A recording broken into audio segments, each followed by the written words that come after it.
Ešte som vám chcela porozprávať o tom, ako som bola na dovolenke v Španielsku na Ibize. Boli tam krásne korálové útesy. Skákala som z šípku. Je to disco ostrov. Bola tam sama technoparty. Robotickí tanečníci na stožiaroch.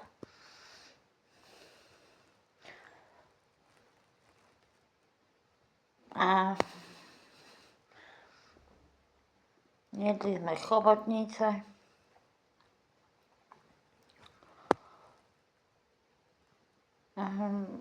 Veľa diskoték, je to jednoducho disco ostrov, veľa diskoték je tam.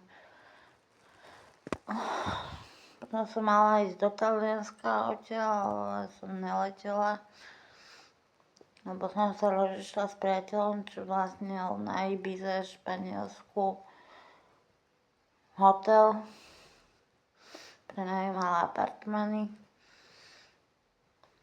No a my sme sa rozišli, tak som odtiaľ zavrátila späť na Slovensko. Na Slovensko som letela do Viedne. A z Viedne do Bratislavy som išla a potom domov do Pezínka. Tam som mala trojizbový byt. Tak mala som frajera, ktorý mi úplne zničil život nakoniec. Všade ma dobre pohováral. Není som za všetko zodpovedná ja sama. Priznávam, ja som robila veľa chýb, ale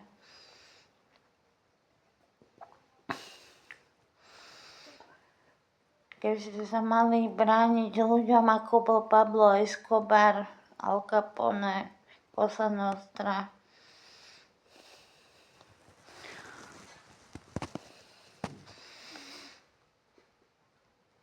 Nemala som proti ním sily. Bola som tam nevinne zapletená, ale teda určite rozumu som mala dosť, takže nechcela som užívať drogy. A teraz už 20 rokov abstinujem.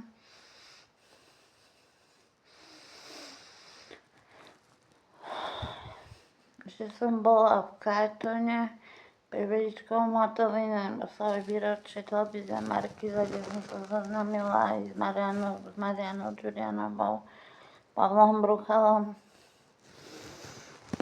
To už bolo dávno, to som bola na Červenom koberci. Potom som sa zamestnala v nočnom klube. Som bola VIP, Very Important Person, veľmi dôležitá osoba. Tu mi dali ochránku. Dali mi ochránku. Ale nejak sa to prudký zlom nastalo v živote. Ocitla som sa na psychiatrii. Policajti ma tam zavreli. Nemala som žiadne poruchy správania, len som bola závislá.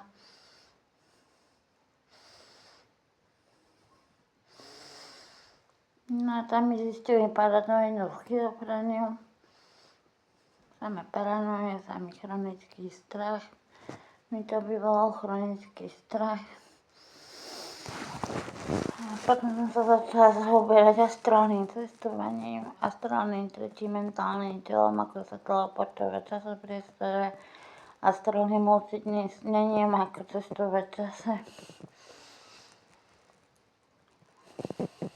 Si predstavíte svetlo žiare cez vesmír, ako sa spája s vašou univerzálnou energiou a potom astrálnym tretím mentálnym telom sa prepojíte s nekonečným vesmírom. Tak sa nudím, natáčam videa. Občas mám nejaké termíny na moderovanie, robím moderátorku. Na modeling mávam termíny.